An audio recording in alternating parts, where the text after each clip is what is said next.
各位同學，考試就快到啦，校長同大家打打氣。我知道有啲同學可能會覺得緊張，但唔使怕，記住，只要我哋努力堅持唔放棄，就一定會有進步。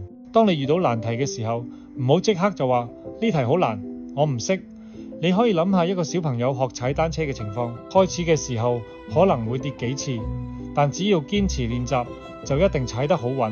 學習都係咁，錯咗唔緊要，試多幾次，慢慢就會成功。溫書嘅時候，記住分開細細步嚟做，好似你砌積木咁，一塊一塊慢慢砌，最後就可以砌成一個好靚嘅城堡。例如今日學2樣嘢，第2日再學多2樣，慢慢嚟，唔會覺得辛苦，仲會記得清楚啲。最後，如果你覺得好辛苦，記住永遠唔好放棄，好似一棵細細嘅樹苗，雖然開始好細，但只要繼續吸水、曬太陽，佢有朝一日一定會變成一棵大樹。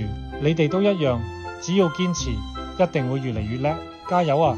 校長相信你哋一定得㗎，努力做最好，開心面對考試。